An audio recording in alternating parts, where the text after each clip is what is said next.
Hello, everyone. Good afternoon. My name is Dana Wakeman, and I am the editor-in-chief of Albany Law Review, Volume 89. And I'm excited to be here today to help open our annual Chief Judge Lawrence H. Cooke Symposium entitled Great Women, Top Judges. I'll have a little bit more of some introductory remarks in just a moment, but first we're going to hear from our Albany Law President and Dean remotely. She's currently traveling, but she did not want to miss this. So we're just going to share the screen. Give me one moment so everyone on Zoom can see. Perfect.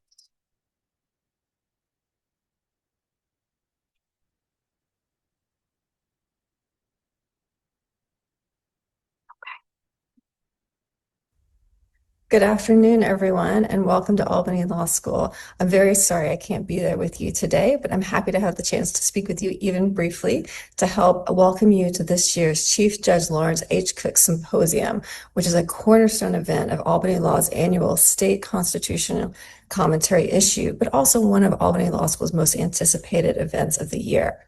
Now, I want to begin by expressing my very sincere appreciation and admiration for the members of the Albany Law Review for all of the work that you've done this year, from an impressive list of publications to hosting numerous important intellectual conversations. You truly are an impressive and also inspiring.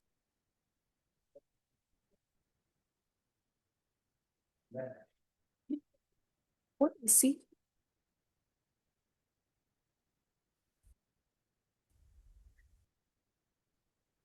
By expressing my very sincere appreciation that you've done this year, from an impressive list of publications to hosting numerous important intellectual conversations.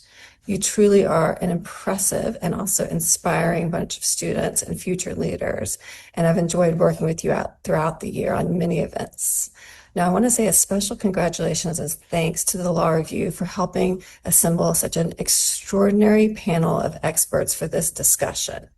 As always, the Law Review has identified a topic of critical importance, with this year's theme focusing on great women top judges, and we could not have assembled a more fitting or more distinguished panel.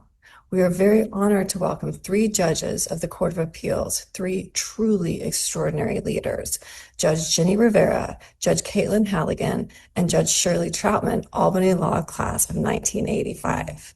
Each of these formidable and very powerful judges has charted their own remarkable path in the highest court in New York, breaking barriers along the way and truly exemplifying excellence in the law. We are truly privileged to have them with us this evening, and I only wish that I could be there in person to welcome each of you, but also to be part of or privy to the undoubtedly important conversation to follow. Now, this event follows a wonderful event from last year as well, where we welcomed Chief Judge Rowan Wilson of the New York State Court of Appeals and former Chief Judge Jonathan Lippman. Now, this kind of exemplifies one of the things I'm most proud of about Albany Law School, which is the kind of the great benefit of Albany Law is how our location in the capital of New York allows us to have the deep and strong relationship that we do have with the Court of Appeals. But it would not be possible without the generosity of the judges and their true commitment to advancing understanding of the rule of law through forums such as this one. Now, guiding our discussion tonight will be Albany Law School's own Professor Vincent Bonventre, and we're delighted to welcome Susan Arbetter, anchor of Capital Tonight on Spectrum News. Thank you both. Now, since 2008, the Cooke Symposium has brought to our law school judges from around the country to discuss the role of state courts and state constitutional law and our federal system of government. It is named in honor of Chief Judge Lawrence H. Cooke, a proud member of Albany Law School's class of 1938. During his tenure on the Court of Appeals, Chief Judge Cooke authored landmark opinions that safeguarded the rights of the accused, protected freedom of the press, and reinforced the fundamental guarantees of due process. Under his leadership, the court became a national model for advancing civil rights and liberties under New York law, even at a time when those protections were being narrowed at the federal level. So as we celebrate Albany Law School's 175th anniversary this year, something we're very proud of, you can see the sign behind me, we are embracing the opportunity to reflect on the extraordinary contributions of our alumni across generations. And among those fantastic alumni, Chief Judge Cooke stands as one of the most distinguished. So this symposium today, which is co-sponsored by our Government Law Center, really underscores our collective commitment to fostering critical conversations on pressing legal and social issues. The Government Law Center, as many of you know, is a critical part of who we are as a school, and the center's work and dedication to bridging the gap between academia and public policy is ever the more important as we think about the role of law in society. Again, thank you to our law review students, to Professor Bonventre and Mrs. Arbetter, and of course, Judge Rivera, Judge Halligan, and Judge Troutman. Please join me. And now I believe Dana Wakeman, the editor for Albany Law Review, is going to come to the podium. And Dana, thank you for all of your work. You're truly, truly impressive, and you've done great things this year. Now, I wish you all a wonderful conversation.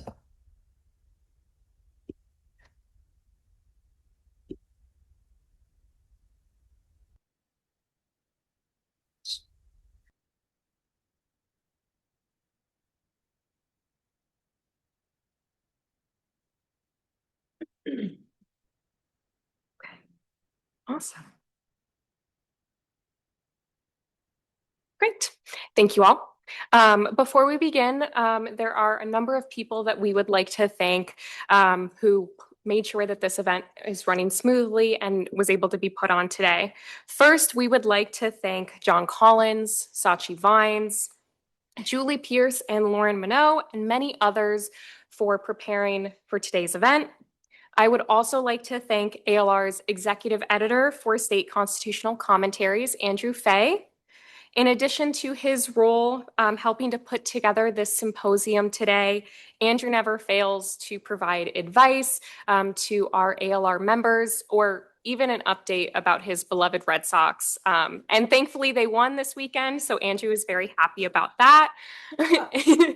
So thank you, Andrew, for all of your work this year. Additionally, thank you to all of our ALR members who are helping and volunteering today. We are also excited to be working with the Government Law Center and Chell Miller, as well as the newly restarted Albany Law Chapter of the Historical Society of the Courts of the State of New York. I see Gabe and Lawrence here today with us. For more information on the Historical Society, we've actually got some QR codes down on the tables in the reception. So feel free to scan those and you can learn more about the new Albany or the newly restarted Albany Law Chapter. As Dean Carlarn mentioned, in 2007, Albany Law Review started its annual tradition of honoring former New York Court of Appeals Chief Judge Lawrence H. Cooke by holding the first state constitutional commentary symposium in his honor. Chief Judge Cooke served as the Chief Judge of the Court of Appeals from 1979 to 1984, and he even graduated from Albany Law Review in 1938, as shown by his banner over here to my left. Each year, this symposium explores issues and developments in state courts, state public law, and state federal relations. This year, we are honored to welcome 3 great judges on New York's highest court to campus this year. To quote our very own Professor Bonventre, where else do you get this but at Albany Law School? Before we begin as well, we would also like to thank a few other judges who are joining us here in the audience. First, Presiding Justice Gary of the Appellate Division 3rd Department. As Professor Bonventre describes her, she is one of his favorite justices. So we are thrilled to have you here today.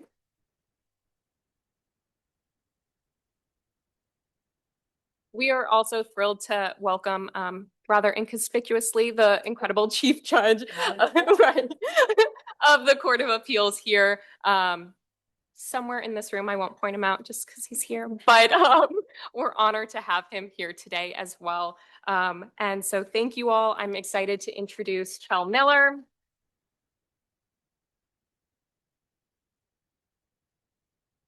From Albany Law's Government Law Center. Hope you all enjoy. Thank you.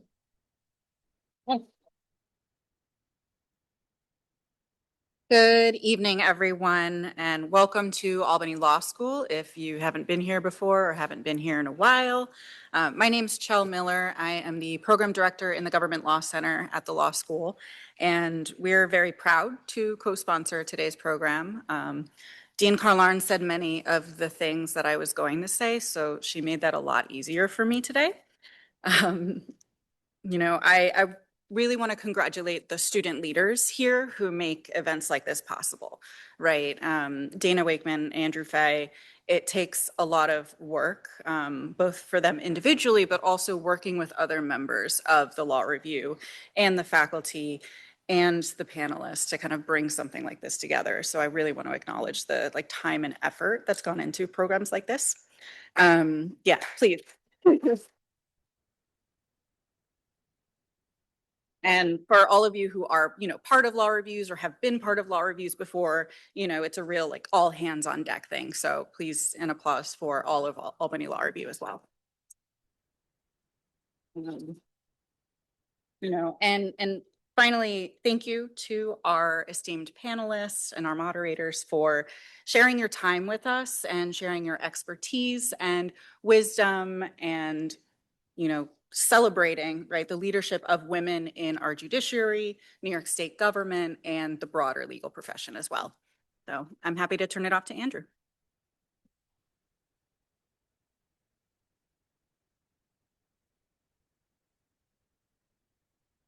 I'm a little bit taller, so mine's gonna have to go up again. Thank you all for coming. Good afternoon, everyone. Thank you, Judge. I think you're really in for a treat today with this panel. Before I get to introducing the panelists and moderators, I thought it would be quite thematic because I don't think Professor Bonventre has given me quite enough time to thank everyone that I would like to.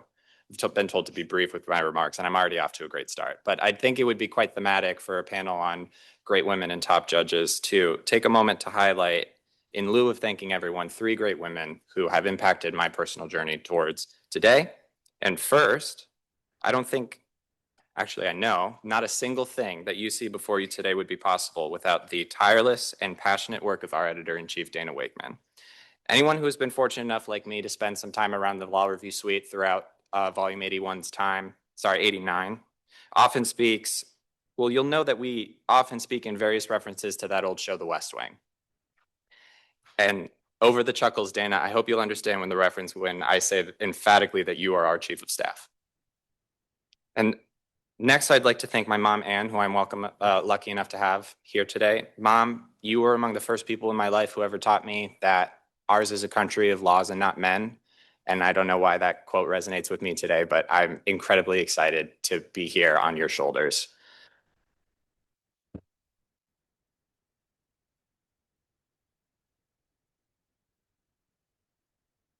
And last, but certainly not least, even though you're not as extroverted as I am, Marina, I do need to express my thanks to my wife, Marina, for everything that you've done for me as I pursued each and every single one of my goals in law school. Marina, your love is patient and kind. is certainly not boastful, but it hopes in all things and endures all things, especially law school and hopefully the bar this summer. Yeah. And so now with my personal indulgences out of the way, and I appreciate your patience therein, and certainly because you all came here to hear a panel on great women and great judges, of which I'm neither. I'd like to introduce our panelists and moderators for today's event. First, to my immediate left, Judge Jenny Rivera was appointed to the Court of Appeals in 2013. She is a great woman and a top judge, and Judge Rivera knows a thing or two about each of these concepts, having spent some time earlier in her career clerking for then District Court Judge Sonia Sotomayor. Judge Rivera, maybe that was where you learned to write such powerful opinions. And next, it's been said before, but I'll say it again. We are proud to welcome Albany Law School alumna Judge Shirley Troutman back to campus. Originally from Buffalo, like my mother, Judge Troutman spent her career in public service in Western New York, first as a prosecutor and then later reaching the appellate division in the 4th Department before being nominated to the court in 2021.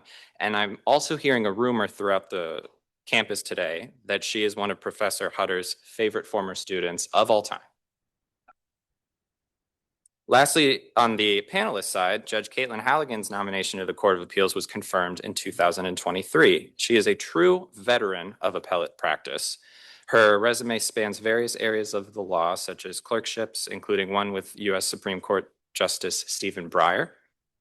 She also served as the Solicitor General of New York, and she also worked with several private firms in New York City in appellate practice. And now for our moderators. To my immediate right, Susan Arbetter has a storied career in journalism. She is the anchor on Capital Tonight on Spectrum News and has won over 30 awards for electronic journalism, including 5 Emmy nominations and 1 Emmy Award for Best Public Affairs Series. And last but not least, Professor Vincent Martin Bonventre is the Justice Robert H. Jackson Distinguished Professor at Albany Law School. He is the faculty advisor for the Albany Law Review, and he once cited 12 separate cases in a single footnote of a single law review article, which anecdotally amounted to the single largest headache that I ever personally had as a sub-editor. But don't worry, I did get my revenge, as Professor Bonventre is also the founder and editor of State Constitutional Commentary, where he has had to work very closely with me all year. And with that, thank you again so much. I'd like to hand it over to the moderators to get started. Thank you.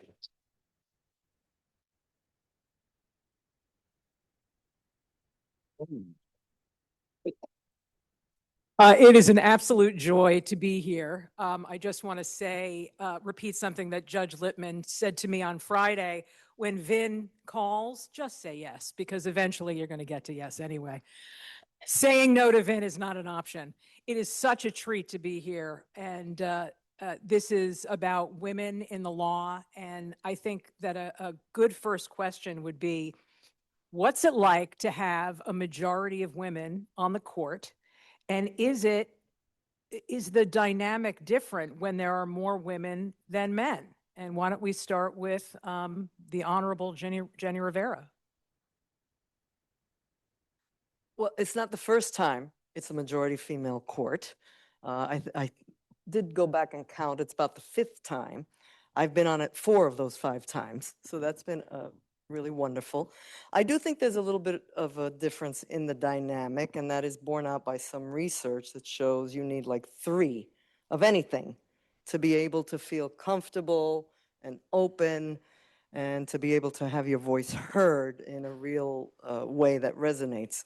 So I do think in that sense that there's more comfort, although my colleagues are certainly very well established, have quite the reputation. I don't think either one of them holds back in conference. I think they feel very comfortable in that sense. But I do think there is a little bit of a different dynamic just because there are other people who may share some commonalities in the experience of being a woman and growing up in the United States and in New York for the most part. I will give you one little anecdote. It was my first year on the court. I'm not going to name any names. I was in the elevator, which is not available to the public. So it was myself, 1 male member of the court, and 2 female members of the court. And I cannot remember what had been the conversation we had just attended. We're in the elevator and the male member of the court goes, I don't really think there's that much of a difference when there are more women. The commentary was that we had reached a majority position on the court, majority being 4. And the 3 of us, without missing a beat, said, yes, there is. And he was kind of taken aback and surprised at that reaction. So I'll leave it to my colleagues to say otherwise. But I do think it matters to the individual to not be the only one. And I do think it matters for purposes of the court to have diversity and to have diversity in numbers. I echo everything my senior associate colleague just stated. And I will tell you, dating myself, in the fall of 1982, the first time I ever went to a court was New York State Court of Appeals. And it was a field trip. And I'm going to Professor Youngblood at the time. It's Rayhan. And she took us to the court. And when I looked at the court on that day, there was not a woman on the bench. It was the following September when Judge Judith Kaye became the first woman to sit on the court. And when you look and you see that there were all men, as a young woman, you think that that's the way it's supposed to be. And the interesting thing is, but that year when I joined Albany Law School, my class was pretty much 50-50. Yet our high court, there was not a woman to be seen. And there was much excitement when Judge Kaye joined. Our chief judge will agree. We are very forceful in sharing our thoughts. And I believe our views are important because it's not just our gender, it's our life experiences, et cetera. But it does make a difference when there's certain issues that you're hearing and the perspective from which you can share your view. It's not just the law, but life application. It makes a big difference. I would start by agreeing with both of my colleagues. I think it is really valuable in any setting, particularly where there are decisions being made, to have a diversity of perspectives, diversity of life experiences, and I think easier not to be the only one of anything.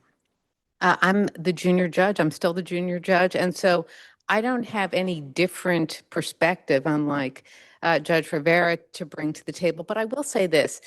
The year after law school, I clerked for a judge who was the first woman to sit on the U.S. Court of Appeals for the D.C. Circuit. And she had already been the chief judge by the time I clerked for her. She had rotated out of that position. When she started on that court, I don't think there was a restroom for her to use. And by the time I clerked for her, she had 2 of her 3 clerks, myself included, were women. And although there were still more male clerks on that court, there were a fair number of us.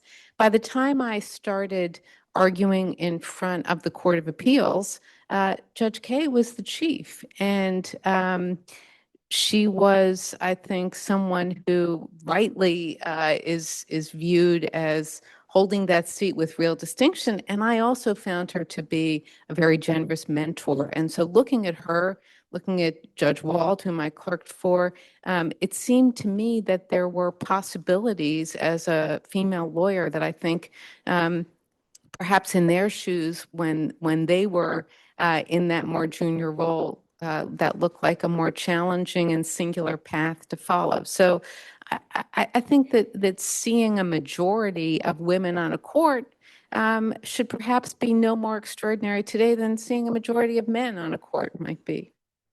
Thank you. Ben? To bounce off that question, I wonder about the jurisprudence of women, if there is such a thing. Sandra Day O'Connor, at least at the beginning of her tenure on the Supreme Court, said, it doesn't make any difference that I'm a woman. I'll view the law the same way whether I'm a man or a woman. Judith Kay said the exact opposite. She said, I'm a woman wherever I go. So what do you think? Apparently, Judge Troutman is already nodding her head. So I gather you're with Judith Kay. I am. I am who I am wherever I go. And when Judge Rivera pointed out having three or more, it makes a difference. I am a person, I am a Black female judge. I have sat on courts where I have been the only judge of color. And it is only on this court that I joined others. And it makes a difference. And it is not that my colleagues did not treat me well. I love my colleagues in the Fourth Department and the trial court judges that I served with. But there is a certain comfort, a commonality, and the ability to address things that are not technically going into the decision, but you're onboarding even onto the court, a feeling of welcome.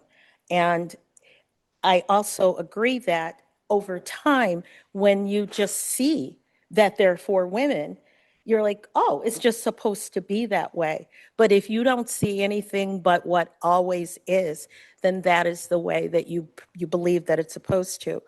I had the honor of working under the chief judge, a project wherein we dedicated the Red Room to the Judge K. So I do distinctly remember, and she said she takes her gender with her wherever she goes, and she said she did so proudly.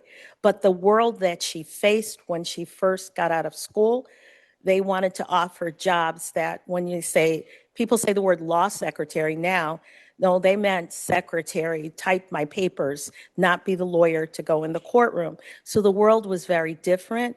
So each of those women, Kate Stoneman, the fact that she went to law school here and she didn't even have the ability to be a lawyer, but she understood what her assignment was when she got out. She lobbied and first was rejected, but within days got the law changed so that she and the rest of us could join the profession and be lawyers and later judges. So is there a gender perspective that makes a difference on issues that the court's deciding, do you think? Anyone? There is research on this, not necessarily about the Court of Appeals, but there is some research that shows in the area of family law and sometimes certain areas of employment discrimination that women lean a particular way that's different from men. The way that they lean is to be more open to the claims of female petitioners regarding custody and visitation.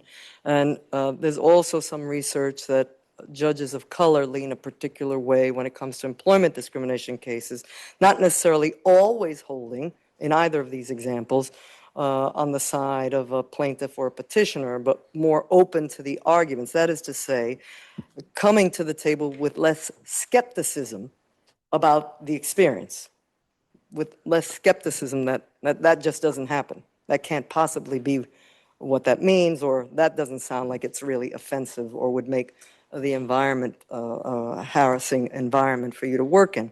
So I do think that data, which there continues to be more research, I think it's a very interesting area of research myself, shows that there are some areas based on life experiences, based on continuing discriminatory practices, that women come to view from a different lens. That doesn't mean, again, that anyone in particular is always going to win with a female judge versus a male judge. After all, it took white men to get rid of segregation, So we can't say that just because someone is not like us or doesn't have our experience cannot be open to an argument or view the law in a way that's fair and just as applied to the fact pattern. When it comes to our own court, it's hard for me to recall when all the females were on one side of a case and all the men were on the other. There are cases where there are more females on one side of the argument versus others.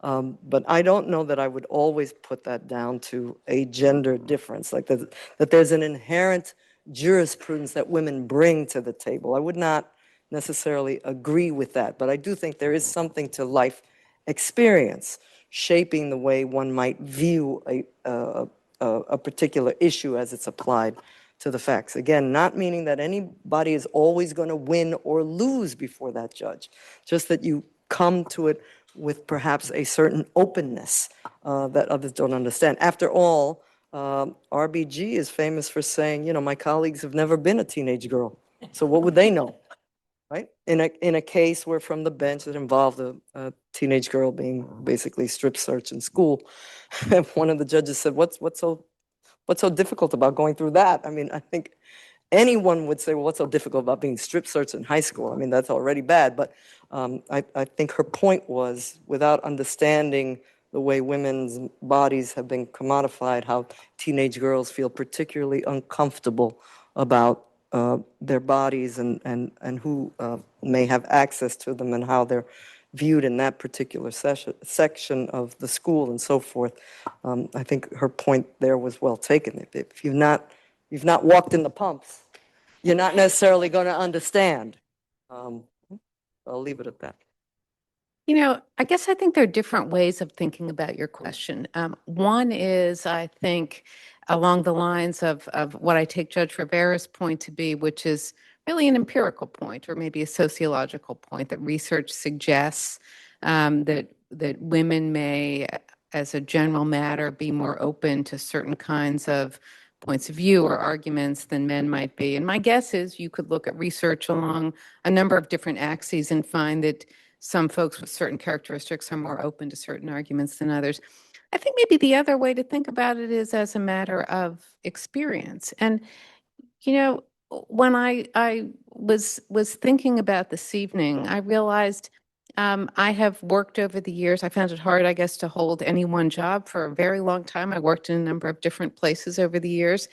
And in a number of them, I was maybe not the only woman, but I was one of not a lot of women at a table. Maybe clients who were predominantly male, colleagues who were predominantly male, courts that were predominantly male, and moments where I felt my gender. Maybe also, for example, as a young mother in a professional setting, I'm trying to juggle some of those challenges. You know, what do you do when it's whatever hour and you need to go nurse and there are no other women in that situation around the table with you? I will say this is a place where I feel my gender really not at all. And I think that that's probably a testament to, you know, being around a number of other women, but also around male colleagues who I think value everyone's opinion, as we all do, I think, equally and with the same respect, regardless of whatever the characteristics are that they bring to the table, whether that's gender or something else. And so I know I sit on a majority female court because events like this remind me of that. But to be honest, I don't think about it very often, which I think is a tremendous thing. So I want to piggyback on that. You know, there's this concept of women's work. So you go to work and then you go home and you do more work, whether you have kids or not. You're vacuuming, you're cleaning the toilet, whether you're a judge or not, right? So do you think that, sort of like Ginger Rogers had to dance backwards in high heels while Fred Astaire got all the notoriety, do you think that it's harder being a woman judge than it is being a man? It absolutely is.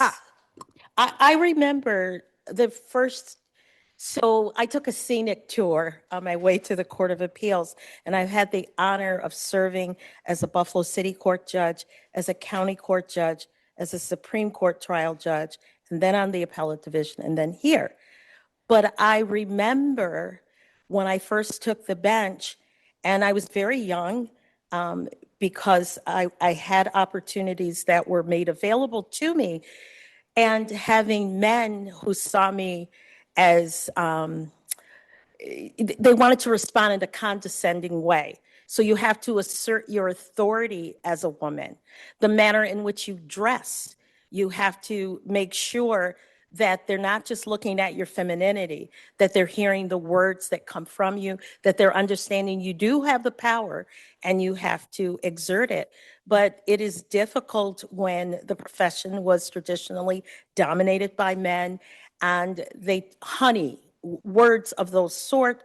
And some people would strategically use things like that to unsettle you during litigation. Constance Baker Motley is a perfect example of that. She was fierce. She traveled in the South and she was disrespected because of her gender and her race. Think about it. In the time that she was serving as a lawyer, women weren't supposed to be lawyers. And here she was walking into a courtroom in the segregated South as a Black woman. And they didn't want to hear what she said and they disrespected her, but she wasn't having it. When there's a famous story, she goes into the courtroom and the lawyer didn't want to call her Mrs. Motley. And yes, now we don't necessarily use the moniker Mrs. as women, professional women, but during the time of her generation, Mrs. was something that was important. It was a sign of respect. And the opposing counsel did not wish to call her that. So the compromise was that she would be referred to as the counsel from New York. Most of you would recognize the silly lawyer did not realize that he had then identified her as his equal. And so there are different challenges that you have because you are a woman. Well, we have three women here, three great women who went through the appointment system and were appointed to our highest court. But I'm not a fan of our appointment system. And so I want to ask you something a little more delicate. We're getting into some delicate things now. I want to know about what you think about our appointment system. You know, it's supposed to be a merit system. It's supposed to be much better than the election system. But, you know, for example, well, Judge Rivera and Judge Troutman, they're on the list, they get appointed. We've had some extraordinary people, including one right here, was on the list several times, and everybody knew you should have been on the court. We have a chief judge, a great chief judge that was on the list several times before that judge was appointed as an associate judge. And then, of course, we had the debacle recently where you had a list. Who knows where the list came from? And then all of a sudden, 2.5 months later, several of you, including our chief, were now qualified to be chief judge. So I'm just wondering if you could address the appointment system, how you think it might be improved, if you could do that. I'm going to answer a slightly different question if I can. And about the appointment system, though, which is this. So I used to come to the court as a practitioner, you know, both as a government lawyer and in private practice. I had the privilege of arguing before the court quite a few times. And so I was pretty familiar, and I'd come sometimes with colleagues who were arguing as well, with sitting in the courtroom. And how many of you all have been to our courthouse? Most of you. So if you sit in where the area where the public sits or where the arguing lawyers sit, you're looking up at the bench. And if you think about all of the portraits that are on the wall, yes, I see people shaking their heads. I suspect you're shaking your heads because those are the portraits of the very earliest chief judges, and it will not surprise you if I tell you that not only are they all white men, but including, you know, the powdered wigs, the whole deal. And that was the perspective that I saw as a litigant, as a member of the public looking at the court. I saw the bench, but that was what I saw as where our court came from. And the first day I sat on the bench, I was so startled because when you look from the bench to the back of the courtroom, you see a lot of the more recent judges, and they look very different. They look a lot more like everybody in this room than, You know, I have great regard for John Jay, but it's a more diverse array of people. And so I guess what I would say is those are folks that the appointment system yielded. And I think that being able to see folks, for me, and I looked at this as someone who had the opportunity to argue in that courthouse quite a few times. I didn't feel like I didn't belong there, but I felt like I belonged there in a different way when I saw that different array of portraits on the back wall. Having run as an elected judge for 3 different positions, contested primaries, it's financially expensive. And there is a system and an infrastructure that is sometimes difficult for those of us who are first generation to get into that system. And in fact, when I went to Albany Law School, I didn't want to talk. I didn't want to go anywhere near a courtroom. Never imagined that I would be in a courtroom, let alone sitting on the Court of Appeals. But that's because of the system as it was set up. Now, I was appointed to serve, designated to sit on the Appellate Division 4th Department, and designated to, and confirmed by the Senate to sit on this court. There's no perfect system.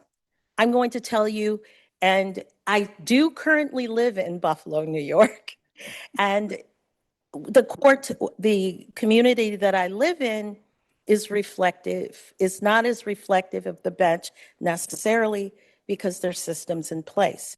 There are judges appointed to the Court of Claims. It was only recently, while I was sitting on this court, that a Black judge was appointed to the Court of Claims to sit in Buffalo. So there are a number of factors that go into the appointment system, that go into the election system, and it's all of us. What the system is at a particular time is what we demand, what we insist from our leaders. So it produces different things at different times, depending upon what the public wants. Yeah, so I'm going to ask the same question in a different way. Do you feel, well, a different way. So, as somebody who watches how the appointments unfold and the Senate process, the nomination and the confirmation, it is completely political.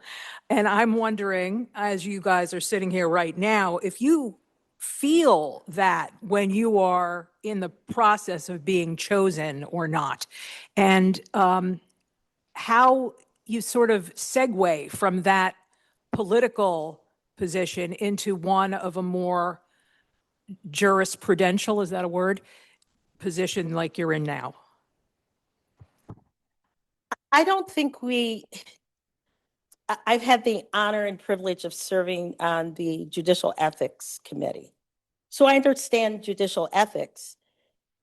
And the thing is, the system, just because there may be politics involved in the system that results in us sitting on the bench, does not mean and must not mean that that comes into our decisions. And I can say, I, for one, have never allowed that to be why I decide a case in a particular way. That wasn't what I was asking, and I'm sorry if I inferred that. That wasn't meant to be like that. I just think the process itself is political. Yes. And your being chosen at a particular moment in time is a reflection of the politics of that moment. I think it's a reflection of the politics of that moment. And I shall also tell you a story that you may or may not know. The governor of the state of New York is from Buffalo. She was the county, she served as an elected official in a town called Hamburg. And I met her because of her husband, who was an assistant United States attorney like myself. It had nothing to do with politics. At a particular time, I met her, I met him. When I ran for county court judge, and there were people who did not think that I could be elected, and she helped me. She invited me literally into her kitchen, where she brought other people, because That's a part of the process. It involves politics. So during the years, did she get to see me from afar? Did she get to know me beyond just the name on a piece of paper? Absolutely. So did it hurt me that when she went from being the lieutenant governor to the governor, did it help me? Certainly. So there's politics, but it's not necessarily politics in the way that you think. There's a politics of friendship, of people you know who you're comfortable with. So would she feel more comfortable with someone from her own community? Yes. Is that necessarily a political decision? Yes and no, because I'm from Western New York, and quite frankly, I followed Eugene Fahey. You've asked another question about gender.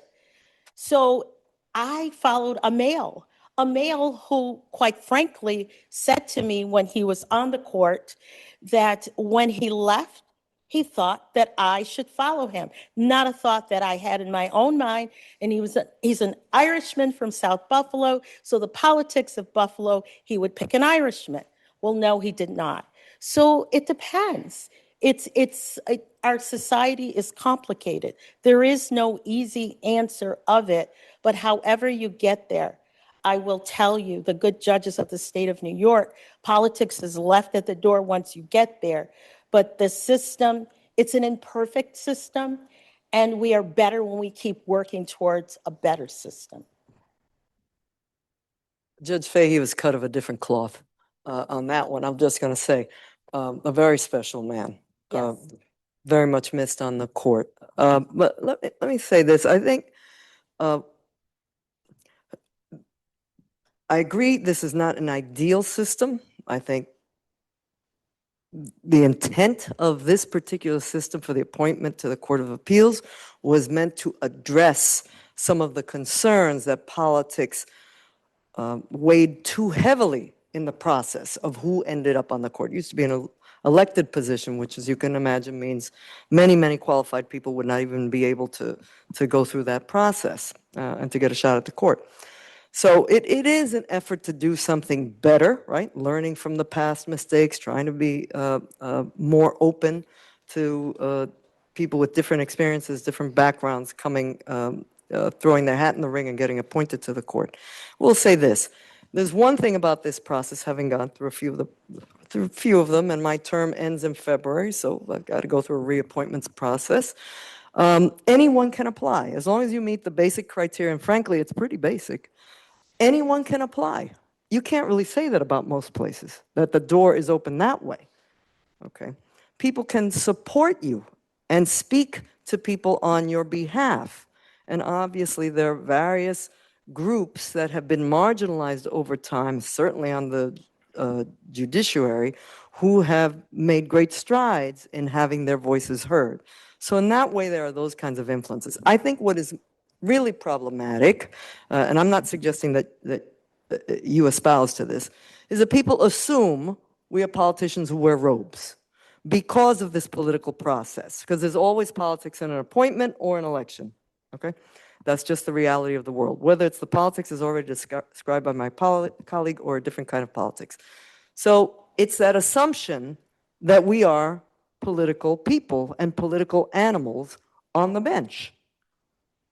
And right now, it is a very difficult time for judges, not only because our lives are threatened, our families are threatened, our safety is at issue, but because there's a greater belief that what we do is informed by politics, not about legal doctrine, not about the rule of law. Now, I can say this, no one else has to say this. I have ruled against the governor who appointed me more than once. I'm sure I've ruled against some of the senators who voted for me more than once. But that's not what is ever going to be understood, that, as Judge Troutman was saying, we make choices based on what we, looking at our conscience, putting our intellect to the test in all of these cases, believe is the right decision in each case. If it falls in a way that disfavors someone who wants us to rule in a particular way, That's why we've got the job, to make hard choices that at times will make people unhappy. That old saying, if there are people who are unhappy with what you're doing, you're probably doing a good job. At some point, someone is not going to be happy because, again, a fair and just system doesn't mean that you always win or that you always lose. It means you follow a particular process and you're trying to come out with a just outcome at the end of that process. So to the extent that, again, whether it's the media, whether it's people generally, whether it's that we don't have civic education, to the extent that we should see judges as an extension of politics and a political process, that this is just another political branch as opposed to a branch of government that is supposed to, in part, be a check on the other two branches, which by design are political entities. I want to pick up on something that Judge Rivera said, which really resonated with me. So I've only been on the court for 3 years, unlike Judge Troutman. I didn't serve as a judge before that. But I did a lot of appellate advocacy in the court I sit on now, in the Second Circuit, sometimes in the appellate division.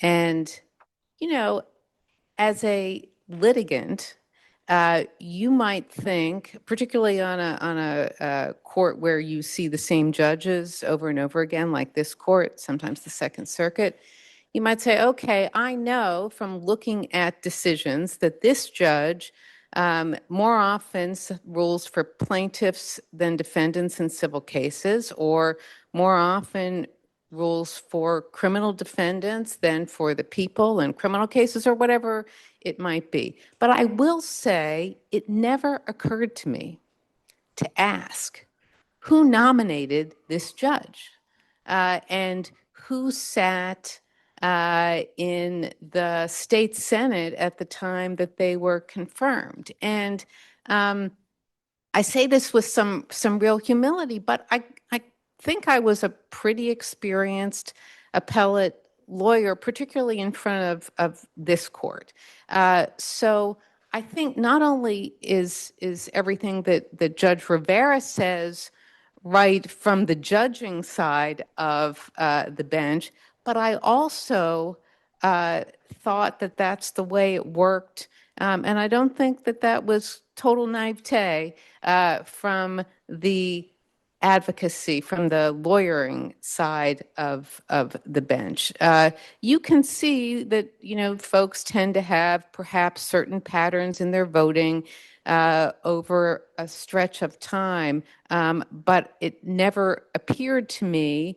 I would not go to a client and say, oh, well, this judge was appointed by so-and-so, so I predict they will vote this way. Now, making predictions as a advocate about how a case will come out is always tricky in an event, but that was just not, to me, a particularly relevant data point. And I think that squares Judge Rivera with your comments.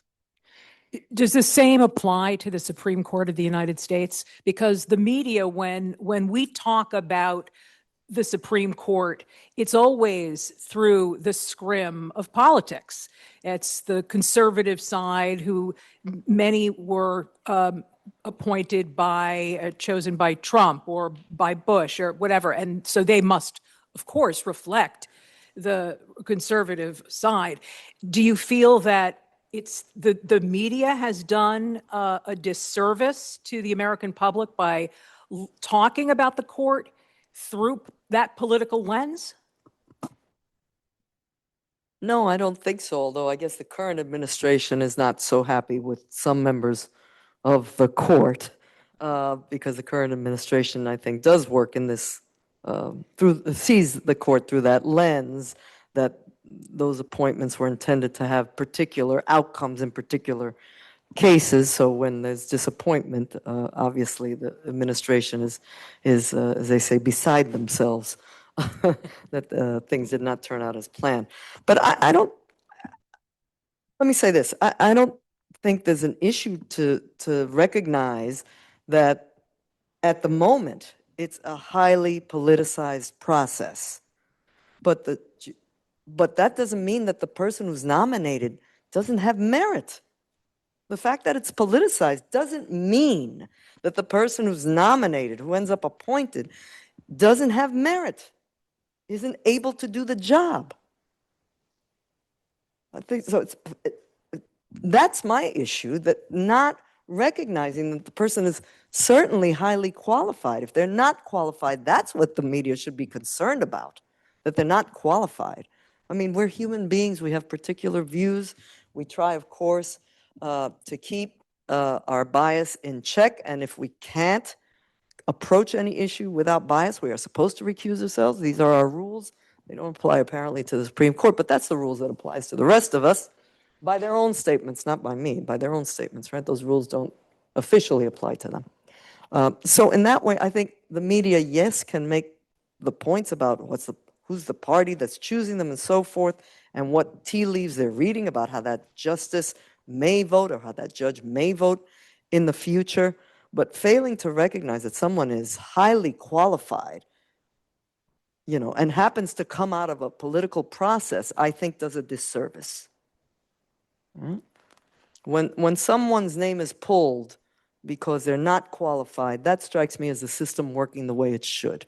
Or when someone is not endorsed because they're not qualified, that's the way the system should work. I don't know if I'm answering your question, but I do think that's important for the media to think about how they can make those points resonate. Because isn't it interesting, especially for all the students of the law, that two really qualified people, an extensive experience in the law, that one would say objectively are brilliant, come out on opposite ends of a question? Would we not say, well, how can that be? Isn't there only one answer? Well, there may be only one answer that wins if you've got enough votes, but it only goes to show how much we can disagree and yet have a particular skill set to go through the steps of analyzing to get to an outcome. For me, it doesn't diminish my colleague who's on the opposite side of a question that they came out differently, especially on a high court.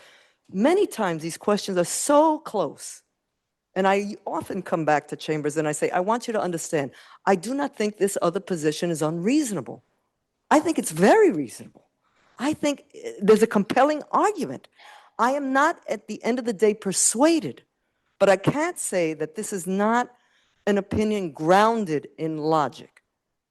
Sometimes I don't have that view, but most of the time, these are the kinds of cases we get.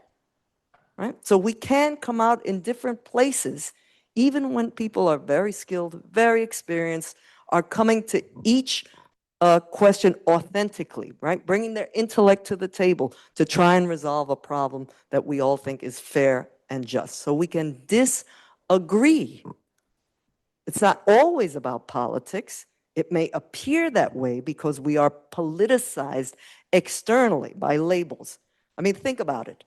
Do you ever read anything about a judge that doesn't say liberal or conservative? It would be rare, I would say, that someone hasn't already chosen a label for them. Now, maybe they've earned that label in certain ways, depending on how you define liberal versus conservative.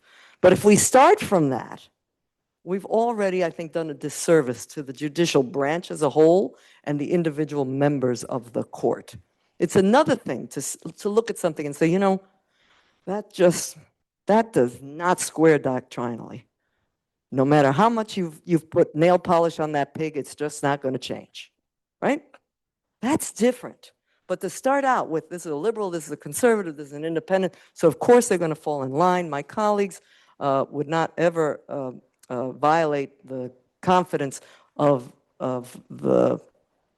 conference, but certainly on occasion, I assume that my vote may have surprised them in a particular case. That was not where they thought I would come out. And that's just because, again, we're all trying to do our very, very best with some really challenging questions without putting on the other, oh, it's just because you see the world that way. You just never see the world otherwise. I can never reach you.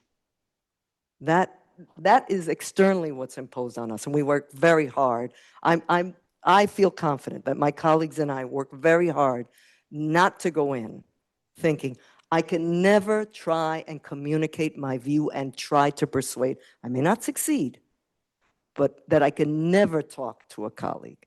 I don't enter the conference thinking that. And I would just add, perhaps it's the bias that the media themselves have and their refusal to acknowledge that they have their own biases. And a bias is a shortcut. It's a simplistic way of explaining something. And if you look at how courts go about doing what they do, when you allow the public in, for instance, our court, our entire oral arguments are live streamed. They see us physically and they hear our voices. I can tell you, as a trial judge, when I first started as a judge, there was an experiment wherein the media was allowed in completely under certain rules, and then that expired and people carved out different ways in which the media was allowed. The media is very curious about how judges judge and what goes on in courtrooms. The public is interested. So they get ratings when they start talking about what's going on in a particular courtroom. The appellate division where I sat before I came to this court, it wasn't the norm that the cameras were allowed to live stream. And there was a reluctance, there was a concern about having that. But you know what? Once it's there, you forget that it's there. And quite frankly, as a judge who's ran for election and who sat in the courtroom, you always assume someone is listening to what you say. But I say that it's a better public when you are learning firsthand how it is what we do. That's why answering the civic responsibility. No one is excused from jury service anymore, not even lawyers. And yes, lawyers actually serve on trials until verdict. But it is the regular public when they would come in. And I had jurors that were reluctant to serve. But when they finished, they thanked me because they learned something about the system for themselves, not what someone said in a 2-second soundbite. So our civic education is not what it used to be, and everything is about theater. So we have to get away from theater and we have to get back to facts are actually facts. Thank you. Actually, Judge Fahey said the exact same thing to me. He said, Troutman ought to be my successor. So that is true. Yeah. What Judge Rivera and Judge Halligan said about the non-political nature of the Court of Appeals is one of the reasons why I've thought for a long time the Court of Appeals is a far better court than the Supreme Court. But I'd like to ask you about the role of the Court of Appeals in our federal system. I mean, and vis-a-vis the Supreme Court. I mean, we've had great judges on the court like Irving Lehman, Stanley Fuld, Lawrence Cooke, whose jurisprudence was that the Court of Appeals is an independent institution. We don't take our marching orders from the United States Supreme Court. And it's because of those three and other judges like that, that the Court of Appeals, for much of its history, has been far greater in protecting civil rights and civil liberties than the United States Supreme Court. So I wonder if you could tell me what you think the relationship should be between the Court of Appeals and the Supreme Court. Is the Court of Appeals just an intermediate court in the federal system? And there are judges, well, let's say in the past, who have viewed it that way. And there are other judges that no, not at all. We are a completely independent institution, and it's our obligation to be independent. So I'm wondering if I can get you to address that. Maybe I'll start by saying I think it depends on what area of law you're talking about, right? Obviously, when it comes to federal law, whether it's statutory or constitutional. The U.S. Supreme Court is in charge of that. And we take our marching orders from them, as does every other court in the country. And that's the way the Constitution sets up the system. There are other areas of law, like common law, which I think are ours alone. I think the most interesting area in terms of your question is constitutional law, and specifically constitutional provisions where you have a parallel or near parallel federal and state provisions. So let's set to the side some of the constitutional provisions that you only see in the New York Constitution. So, for example, the Forever Wild Clause about the Adirondack Park, or only state constitutions have provisions about the funding and providing of a sound basic education. The U.S. Supreme Court has read the federal Constitution not to cover that. But when we think in particular about the First Amendment, the criminal procedure amendments. So last week I was listening to some comments by Chief Judge Jeff Sutton, who is the Chief Judge of the Eighth Circuit, so he's a federal judge, spent a little time actually as the Solicitor General of the state of Ohio before he went on the bench. So he is someone who knows state court, and he was espousing a theory about how we approach these questions, which really has its roots in what Justice Brandeis called the laboratory of democracy, right? Which is to say, we can think about states as laboratories to test out different approaches to solving problems. And you can do that with respect to statutes, you can do that with respect to common law,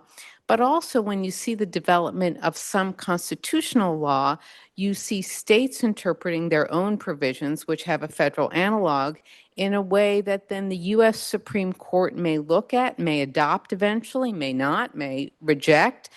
State courts may continue to go their own way, maybe provide different or more robust protections. So I think that area is where you see maybe the most interesting and dynamic interplay between what we do and what eventually the U.S. Supreme Court does.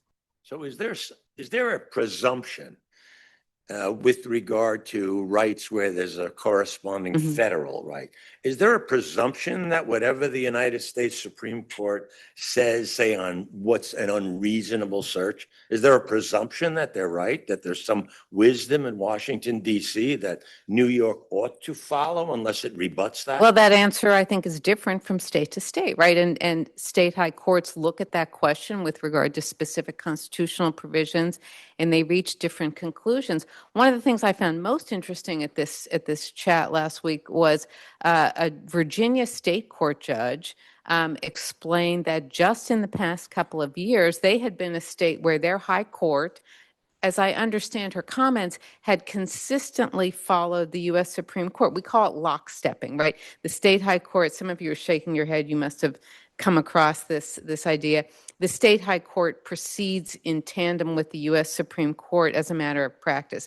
And so she said that just in the past few years, the Virginia Supreme Court decided not to lockstep with respect to a particular provision. And so I think, unpacking what different states are doing on that front is very interesting. And states are very, very different around the country with regard to that. Yeah. Susan? Yeah. So I wanted to, I'm not sure, I think Jenny Rivera and maybe Judge Troutman, how does the Wilson Court differ from the De Fiori Court?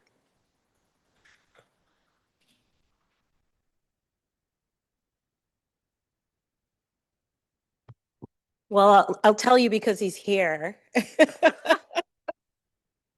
Incognito, yes, but I know where he is.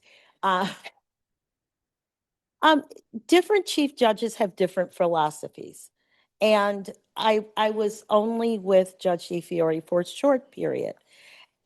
But Judge Wilson, when he became the chief judge, there was no question that he was the chief judge. And his philosophy clearly is one of welcoming more cases to the court and he welcomes discussion amongst us. And we always work towards, if we can, get there, towards reaching a decision where we all can sign on to. But if we can't, we respect the right to disagree. And so that's what the Wilson Court, that free flow of a dialogue back and forth. It makes conference quite interesting. And as Judge Rivera said, you can go from one session to another, and somebody could think that a judge is going one way, but they absolutely are not. They're going a different way. They are fluid. Listen to the questions that we ask sometimes at oral argument. And sometimes people assume, oh, yes, that is just where that person is going, only to find out when the written decision comes out, it is not necessarily. Because the chief judge, though, sets their court, the Wilson Court, and what the dialogue is. Judge Kay famously said, as others have, the chief judge is the first amongst 7 equals. We each have 1 vote. He has no more votes than we, and he is quite charming with respect to his ability sometimes to get you to come to see his view. But he will also tell you there's sometimes he can't get us one or majority, and he will write alone. And that is because he is very confident in the fact that we are all doing the state's business. So the right answer is an answer, it's a process. And so that's what I appreciate about the Wilson Court. One immediate source of difference is, of course, that the prior chief judge had not sat on the court. So she's coming in as an outsider to learn the way the court functioned, the way the members of the court interacted, whereas the current Chief Judge Wilson had sat on the court for several years before his appointment to the Chief Judge. And remember, the Chief Judge wears 2 hats. They're the Chief Judge of the Court of Appeals, and then they are the head of the judiciary. And so in those roles, people have different styles, different visions about the kinds of goals that they wish to achieve, what they think their role is, how they wish to interact with people. And again, the former chief judge had a particular style, a particular way that she functioned, which in part was informed by her experience and background and having not sat on the court. And the current chief judge has, of course, his views and the way he functions with wearing these 2 different hats, and one including a robe. So in that way, the source of the difference is in part the experience as opposed to the human being. Then yes, there is a particular type of personality, a particular vision, things you want to achieve in the time that you have. If you have a particular time frame, you're going to be on the court, you can kind of set out, here's my plan, these are the things I've got to get through. And then, the pandemic hits, and so things may have to change, or something else wonderful happens. Albany is going to give you more money, so you can have more judges at the family court. That kind of thing. And then you can massage a little bit the plans that you had made and rethink them and recalibrate as necessary. So I think the question is in part about personality.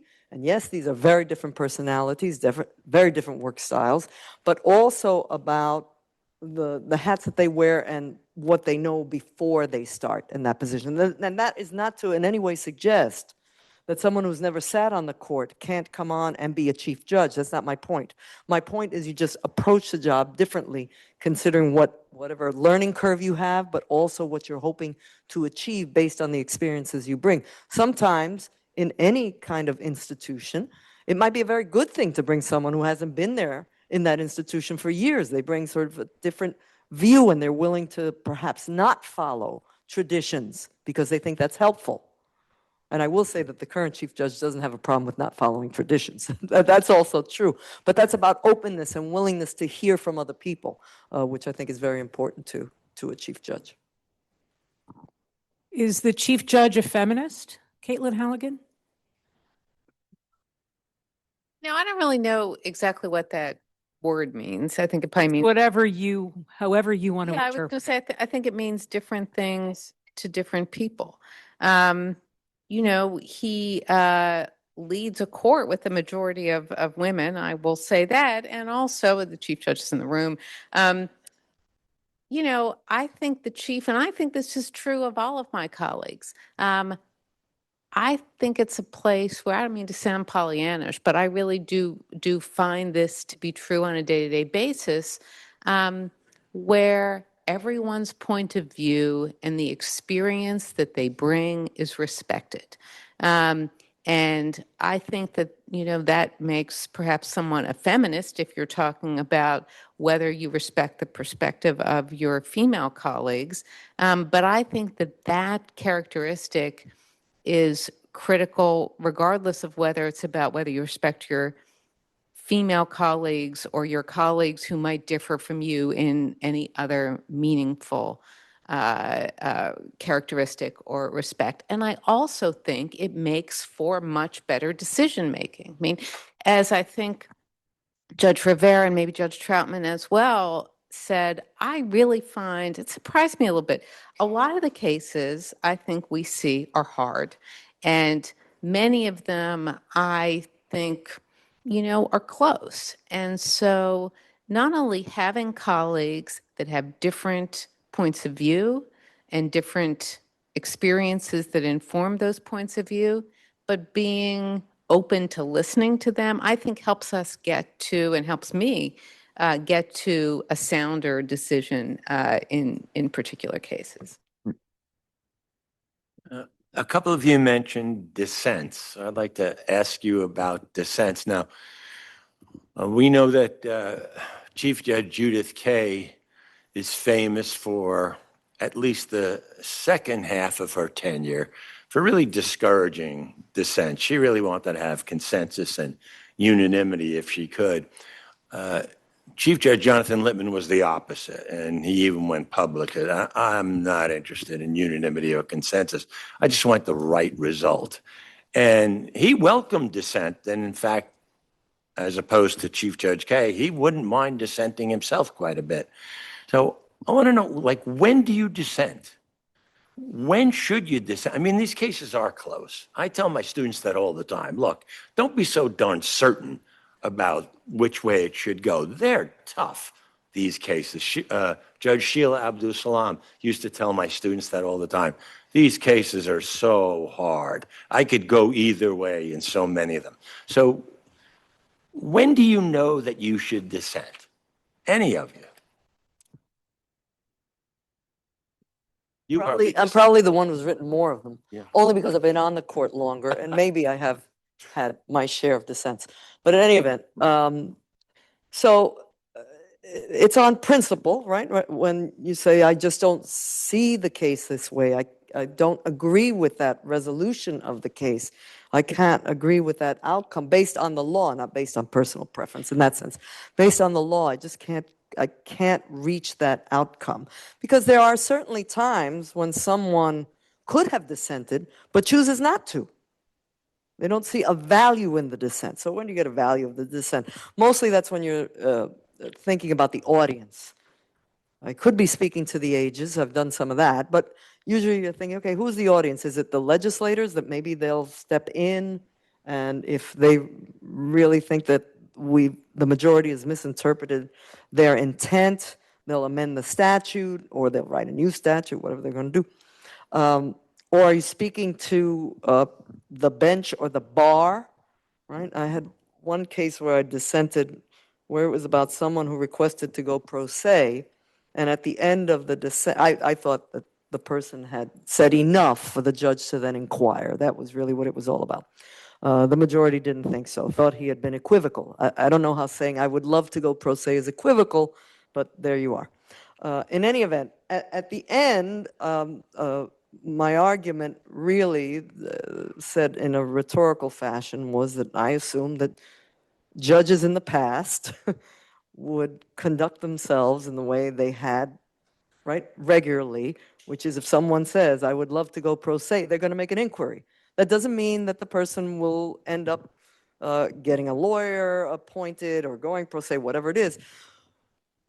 But that the judge would make an inquiry. That's all the case was about. So there I was really speaking to the bench at the end of the writing. The rest of the writing was really to suggest how, frankly, nonsensical I thought the other side was. And hopefully in the future we would pull some of that back. But there to speak to the bench. But you are looking for a particular audience. So it has to be on principle. Otherwise, you can't be the contrarian all the time. Although, again, I've probably penned more dissents than the other people who were sitting here with me, and perhaps everyone else on the court. I don't know. I'd have to run the numbers. Again, I've been there the longest, so that's part of the reason for that. But I do think, what's the point of the dissent? Because if it's about ego, that's not a good dissent. It's just, I could write it better. I disagree, and I just, that's not really a good dissent or a good reason to dissent. Not to mention, it's a lot of work to be on the Court of Appeals.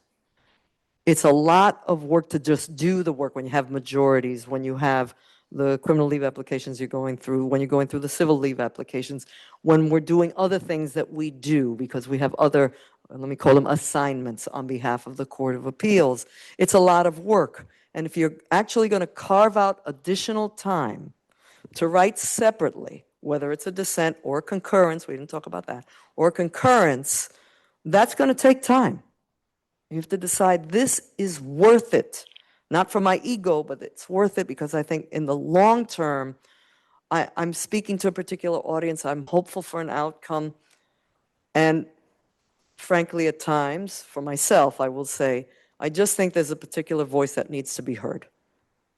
I'm disappointed that that voice is not being heard by the majority's approach.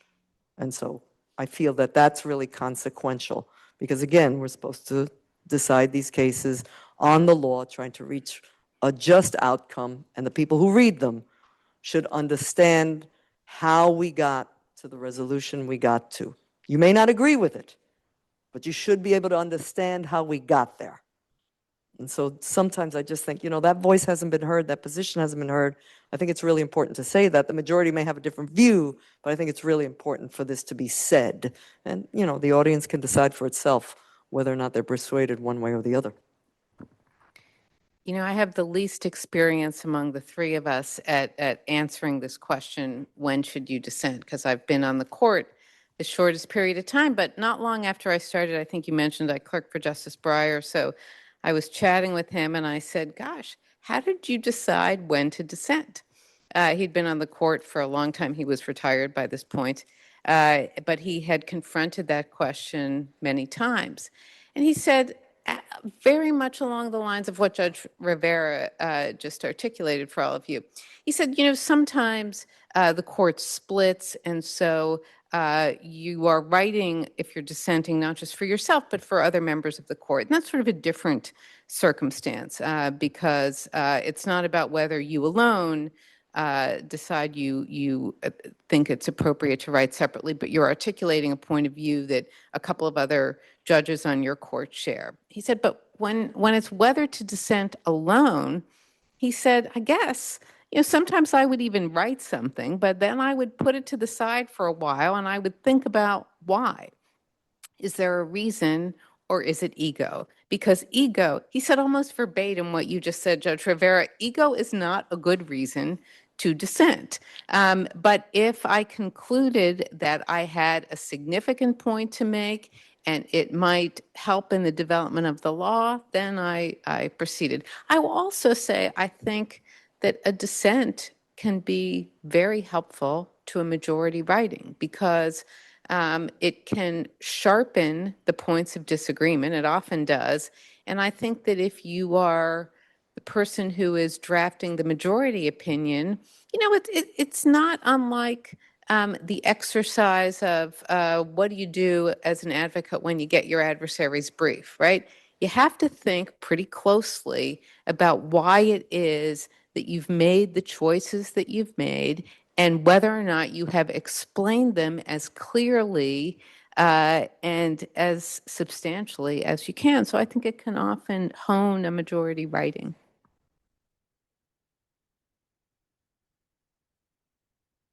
how, when I read New York Court Watcher blog, I get the feeling that the Court of Appeals is special, at least through Vin's eyes.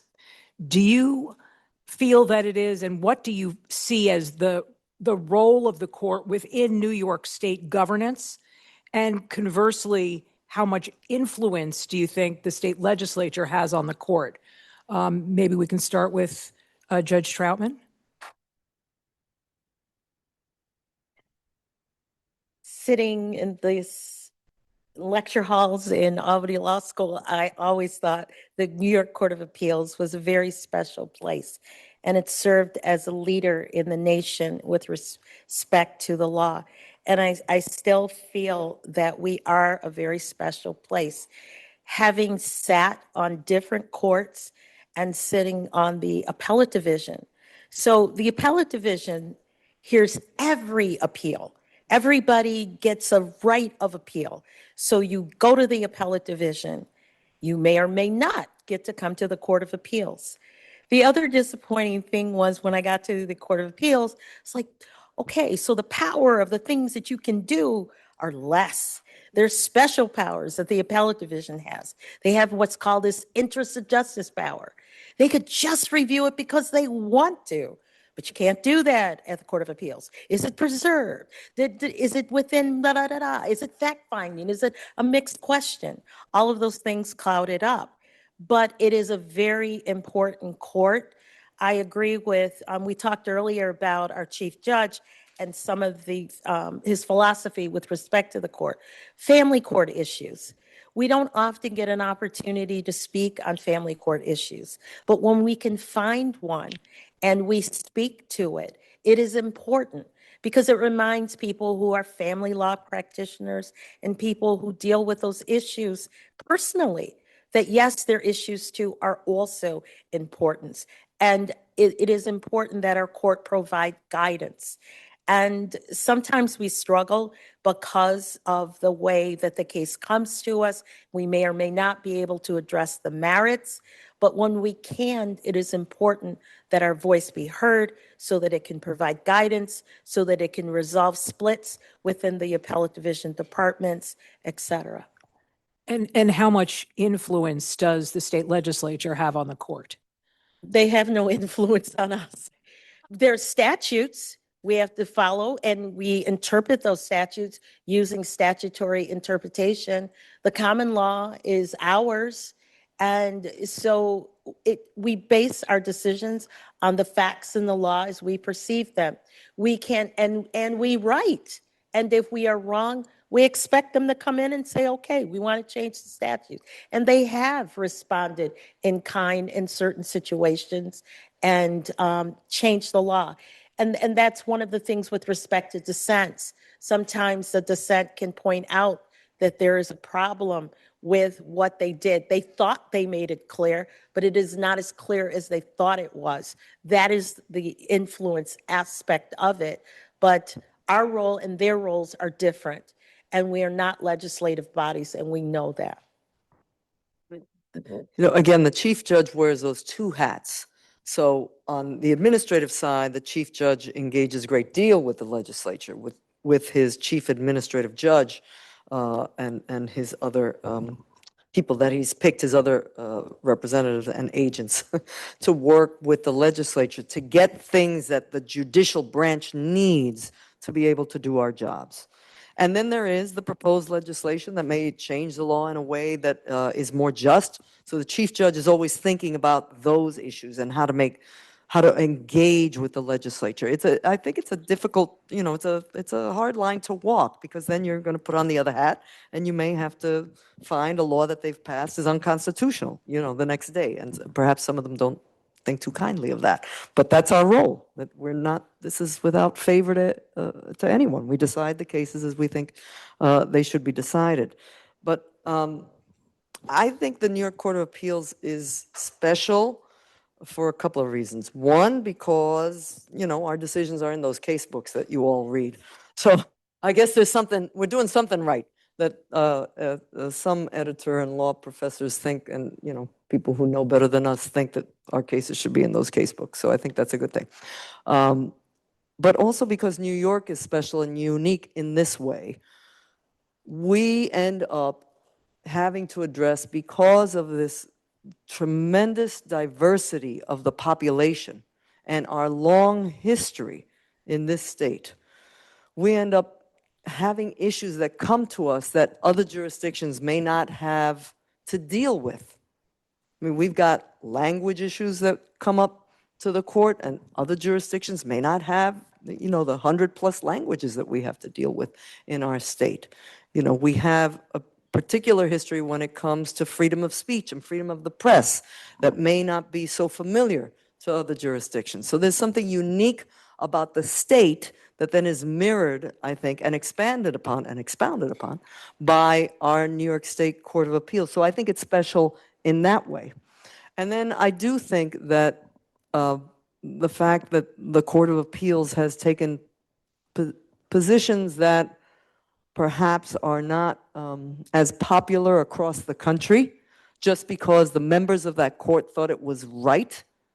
That was the outcome that was called for by history and by the law and by justice, makes it a special court. So I would say, I think there are courageous jurists throughout the country. I think our chief judge is a courageous jurist. I think my colleagues are courageous. But that, I think, is a special history for the New York State Court of Appeals, because the population of our state and the issues that come to us demand that. I mean, how many other states have what you've already heard Judge Halligan mention, our forever wild clause? These are unusual provisions that have historical roots that the court also responds to and recognizes. And so I think that's, in many ways, what makes us very special. What doesn't make us so special is that, of course, we're a majority female now, getting back to this wonderful topic, thank you. But that's in my lifetime. It took a long time. I'm not that old, by the way. Okay? But this is in my lifetime, as was just mentioned. Judge Kaye was appointed in our lifetime as the first woman to the Court of Appeals. Why did that take so long? I filled the vacancy for Judge Sapak, the first Latina on the Court of Appeals. I'm only the second. Why did that take so long? And then I'm the second. I mean, it took almost 20 years to go from one to the other in New York, right? So in that way, we can do better. I think we're doing really, really well. I'm very proud of the strides that we've made, not just on the court, but sort of in other areas in New York. But it is a place where we can be even, as they say, faster apace with some of those changes, as opposed to being retrograde, moving in the wrong direction, which I think would be not such a good thing. And I think there's something else special that we do, the timing. We hear a case, and almost without fail, by the next session, the decision, the determination is published. We don't wait and put them all out at one quarter, in 1 quarter. We put them out expeditiously. We know that people are waiting for them. It's not easy to always do that, but we work really hard to try to make the delays the exception. I would just add a few comments that I think are of a piece with both of my colleagues. I think our court is well known and has long been well known for its common law cases. Maybe this is a little geeky to admit, but I find it really thrilling to open up a volume of the New York reports on my bookshelf and read one of, Judge Cardozo's famous common law opinions and think about how it actually applies in a case that I'm working on. So I think that's long been an important part of our docket. And relatedly, I think because New York really is such a tremendous global commercial center, not just our contract law, but our commercial law more generally is something that has really significant ramifications, not just because many jurisdictions, not just within the state, but globally choose New York law as their choice of law, but because there are some very significant commercial transactions that take place and then get litigated and eventually might come up to us. But I think equally important, and I think this is true of any state high court, is our constitutional jurisprudence, because those cases are really, by definition, constitutional law operates as a constraint on majoritarian decisions, right? On what other branches of government do, whether it's the legislature or the executive branch, and sometimes on behalf of conduct or people who are pretty unpopular. And part of our job is to look at those cases and to figure out what our state constitution, which has been, enacted by the legislature, adopted by the people, what it means and the protections that it provides, even when that may not be something that a result that a lot of folks are too enthusiastic about. So I think that piece of our docket is really, by its nature, really important as well. You can't go to school in America and study through the case books and not come away thinking the Court of Appeals is special. And then I think it is true. I think a disproportionate number of the great judges in American history that sat on state courts came from the Court of Appeals. I think that is true. So I'm wondering if there's a particular judge or couple of judges in Court of Appeals history, and you can't pick a fan favorite like Cardozo or Judge Kay, and not a current judge, that you really admire in Court of Appeals history, and why? Okay, I'm gonna break your rules with all respect. I'm gonna go with Judge Kay, and I'll tell you why.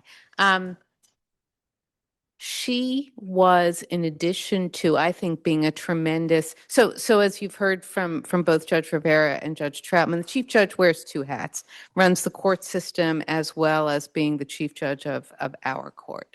And, she was so engaged in the jurisprudence of the court. And when you go back and you look at a number of the very significant opinions, I think, from our court during her tenure, quite a few of them have her name on the opinion by line. But also, she was clearly very committed to thinking creatively and devoting resources to parts of the court system which really serve very important segments of the population on very difficult issues, and figuring out how to bring more resources and how to provide, better, more efficient, more compassionate services to them. And being able to keep both of those goals in mind and still find time to not just be a mentor to folks like me, but to know the name of every person working in our court staff, no matter what their job was. I feel like that deserves enough props that I can tweak your starting premise just a little bit. I'll get another question. You broke the rules. Yeah. Judge Sheila Abdul Salam. The reason I pick her is her writings reflect her rich background. She was a trial judge. She was an appellate judge. So when she wrote her opinions, you knew she had walked a mile in your shoe when you were a trial judge and you were looking for guidance. So that is one of the reasons. It's unfair. I'm probably breaking your rule because I did have the opportunity to know her. And she was an amazing woman. And to follow in her footsteps is an honor and a privilege. And I agree with Judge Halligan. Your rules aside, you can't just erase Judge Kay, because without a Judge Kay, there couldn't be a Judge Halligan, a Judge Troutman, and Judge Rivera. She broke that ceiling. And being the first or the only, again, it's not because you're treated badly, but the spotlight is on you. The cameras that flashed when Judge Kay went on the bench, it was quite different. The same with Judge Abdul Salam. So did she make it easier for me to come after her? Yes. So I think, I know I admire her, and I thank her for what she did, because it's not always easy. And sometimes we actually choose a path, not even necessarily because it's something we personally want to do. It's because we know that there is a higher calling, and that it's not just for you, it's for the generations that come after you. And that's the Sheila Abdul Salam that I knew. I think, you know, these two firsts, and then I would add Judge Saparik, those three firsts play a particular role on the Court of Appeals in terms of the jurisprudence as well as opening doors. And even another great jurist, if they haven't done both those things, it just falls just a little bit short, because you can't really say any more about how important it is to have access to the bench, to be able to see yourself in a position based on someone else having gone there, that somehow shares something in common with you. That ability to live a dream and suggest to a child that your dream can also come true is so consequential. You know, that just can never be taken from them. It's so important. And then I will say, I think, you know, Judge Kay, Judge Abdul Salam, Judge Saparik, when they dissented, they spoke very powerfully in those dissents, as has already been mentioned. In fact, Judge Kay, the first case that, when I was on the court, that Judge Abdul Salam actually wrote that opinion, where we overturned a precedent, was based on a Judge Kay dissent.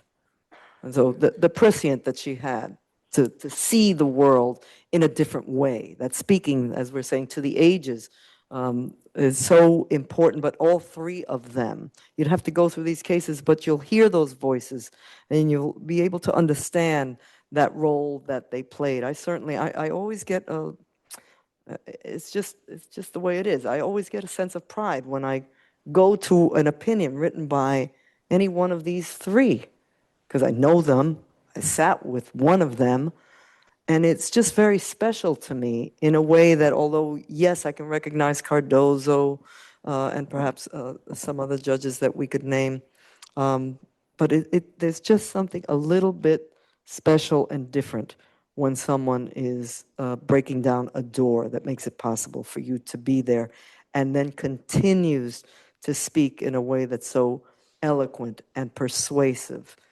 Moving forward, given that we all know how difficult this job is. It is very difficult. Our work is very professionally satisfying. I don't want to give it up at any moment in time, but it is a lot of work. And to know that these three were also carrying this other weight and doing it beautifully is so meaningful.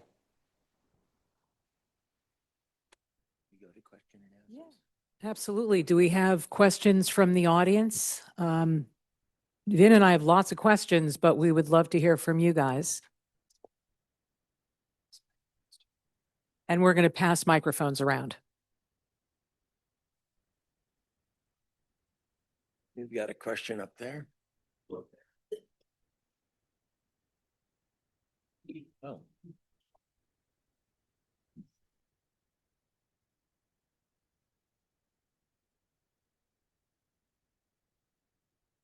Make it a tough one.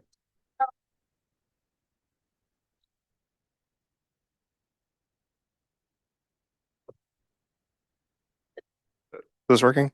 Yeah, all right. Thank you. Thank you all for such a thrilling and thought-provoking discussion. My question is a bit self-serving. I'm a current 1L. Many of us are currently in the process of preparing and delivering our oral arguments and our appellate briefs. And I'm curious if any or one of you could speak to some of the most effective oral or written advocacy that you've experienced, and whether there's been some common threads that you could share with us. Well, clear and direct writing. You don't always need tons of Latin phrases to get your point across. right? That's number one. And although oral argument is, of course, very helpful and useful, and we're asking genuine questions, your best articulation of your position should be in that brief, because you've gone through it often, you've had people, hopefully other people, review it. And so the brief is really, really critical and clearer, concise. There's no need to be, go on and on about something, be repetitive unless there's some rhetorical punch in it, is number one. Number two, at the bench, answer the question. That's the main mistake, never answering the question. And the answer can't be, that's not this case. The judge knows that. That's the point of asking the question, right? So you can answer the question and then say, but Your Honor, that's not this case. You need not really address that because, however you want to deal with it, but you have to answer the question. And I think being, of course, direct, not people may have different views. I think, most people at the podium can't pull off comedy. It's a serious matter at the bench. If the judge is pulling off a little comedy, that's their business. But most people cannot pull off trying to be, how can I put it, trying to lighten an issue with what they think is humorous or funny. That's not to say that you can't recognize if the court is a little bit perhaps smiles at some comments or another because maybe there's some back humor to it. But I think that first of all would come with years of practice to know when you can pull that off. So indeed, just direct questions that recognize the seriousness of the tone. And for myself, I always think that someone has to accomplish two things when they get off that podium. One, they have to have been clear about the rule that they're espousing and why, right? That's all bundled up in one. And two, they have to have been clearly answering all of the questions, even if it appears that their answer undermines their position. Because dollars to donuts, the judge has already thought about the fact that here's the weakness in your argument. So this is your chance to recognize the weakness and make the best of it in that moment. I want to underscore the last point that Judge Rivera made. I think any case that is at all close, your side will have weaknesses, right? And I'm going to guess that whatever issue you're working on is set up so that both sides have some strengths and some vulnerabilities as well. I think it's human nature to shrink from whatever the weak points are. You have to figure out what your best answer is, and then you have to own it both in the brief as well as an oral argument. Not to overstate your position, right? But not to try to run away from it, because I think what that telegraphs to a judge who, as Judge Rivera says, has probably figured that out, is that maybe you do not have a very good response to it. So I think that really coming face to face with the challenges in your position, both in your brief and at the podium, is really essential. Questions, raise your hand.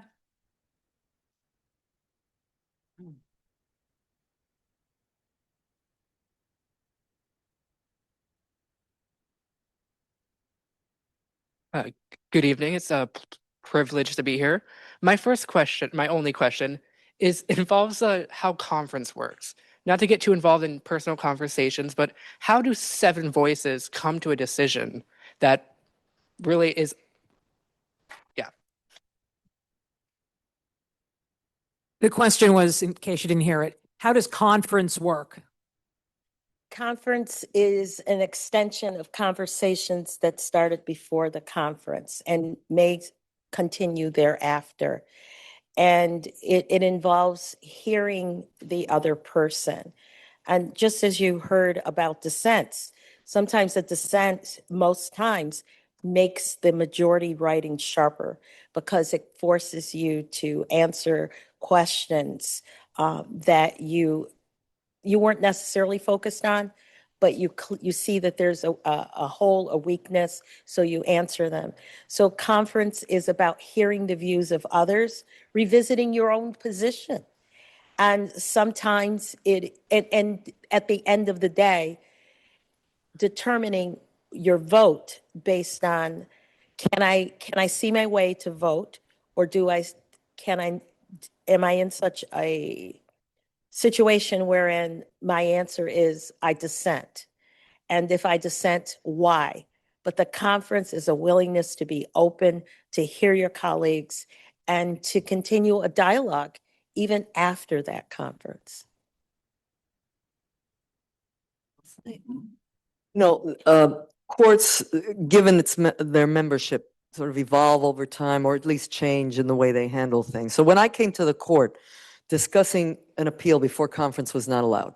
You did not have those conversations. And the Second Circuit, they do not discuss cases before they conference them. But the members of our court may feel comfortable at different times to have different kinds of conversations in advance. And sometimes those conversations are very helpful, in part because of the quick turnaround. We hear the case, it may take years to get to the Court of Appeals, but the turnaround is very quick. And sometimes it can be very helpful to have conversations in advance, just to keep thinking the issues through rather than hearing something for the first time during oral argument, when a colleague may ask a question or an issue comes up, or around the table. And the reality is that we may have to go several times around the table, or maybe going back and forth to explain our views, or say, well, I hadn't heard that, or I can agree with you except for this point. Could you write it without that point? Or I would be happy to join a writing that didn't address that point, or said that there's an open question on that we don't have to address here. So sometimes we're negotiating that way to get us to a place that we feel comfortable. Because you were asking, how do 7 voices? We don't always have one writing, but to the extent that you're trying to get a majority, or you do reach unanimity, it is through conversation. And then, of course, when the writing is circulated, I may see a circulated writing and say, oh, I didn't understand that was what that was going to look like. Let me make a suggestion and see if the judge can accommodate me. And it is a time-consuming process in this way, getting us to the best writing, right? That's the goal of all of this, get that great writing out the door, where people are bringing their best also to the editing process and making some very good recommendations, other things you can't accommodate. But it also means that you're thinking more deeply about the issues, because you might end up talking to a colleague of, let me tell you why I don't feel comfortable doing that, or why I don't see it your way. Let's keep talking that through. So it is the conference conversation, and then it's the continued discussions based on what's circulated in these writings. And it may very well be that someone changes their mind based on a writing. You know, they may be persuaded one way or the other based on that writing, and it may change the vote. That doesn't happen as often, where you're at 4-3 and someone flips and it changes, but it has happened. It has happened. And the most difficult writing is a unanimous writing, because you are truly writing for the court. And for instance, one judge may want something in and another wants it out. And navigating the process to satisfy and come to a determination as to what's really important to each of those views. And that is a very difficult thing. The unanimous writing, it's lovely when you see, oh, everybody agreed. But getting there, it's quite a process.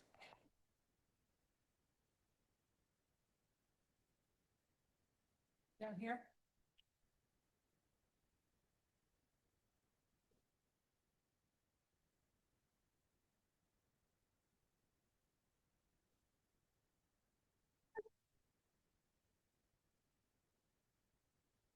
So I'm curious. We talked earlier about how growing up as women has impacted your work today, and I'm curious, particularly what role regionality plays in that, and how that's informed not just what you do today and how you work together in your opinions, but how you think that may have impacted who you are as women today and that role on the court. So I'm a native New Yorker. I'm a city girl. I was born and raised on the Lower East Side. And, you know, when you're in that crucible where there's so many different immigrant communities coming in, you're exposed to so many different different cultures, different experiences, and yet there are just so many commonalities. It keeps you open to the way people see the world, because again, at least for me, I'll speak for me, I don't demonize people. I take them where they are. I hope they're taking me where I am, and we can keep having a conversation of sorts about how we see the world or how we might see a case. But I think that is probably one of the greatest influences for me, as well as, frankly, being female. I mean, when I grew up, there was only a third of the women in law school, no women around who were judges that I knew, and I also knew no lawyers. I grew up poor. I didn't have any of that experience or exposure, so that really shaped how I learn things and how I think about life, and I don't overestimate or underestimate anyone as a consequence of that, because you just don't know where they're coming from, and you can't, right? That old saying, you can't judge a book by its cover, is absolutely true, and that has just been my life experience. So I grew up in Western New York. I was born in the state of Georgia. My parents moved north, part of the Great Migration for better opportunities. But coming from the western part of the state, I tell my colleagues, I am the true upstater. It takes me 4.5, 5 hours to get here for each session, each direction.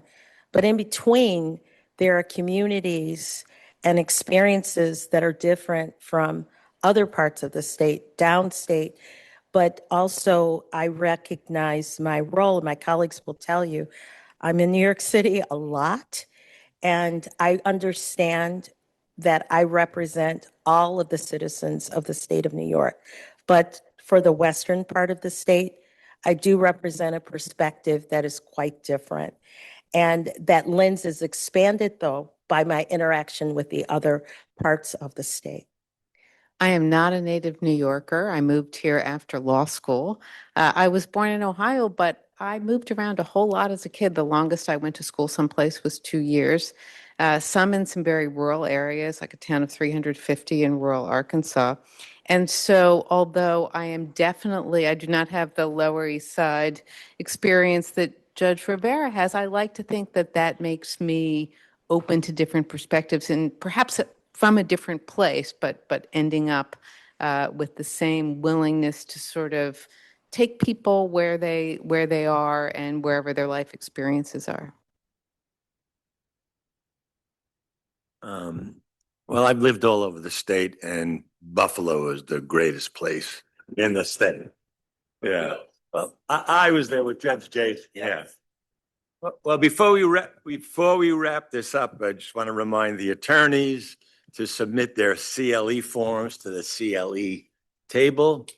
And with that, I just want to thank Susan, and I want to thank our extraordinary panel.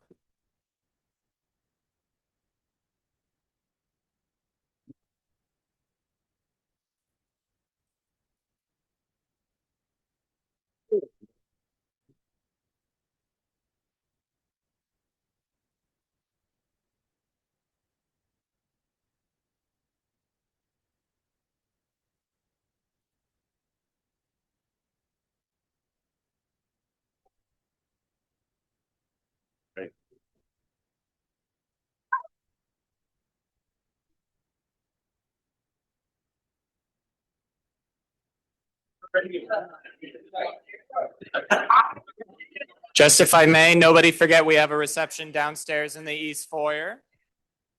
Thank you very much.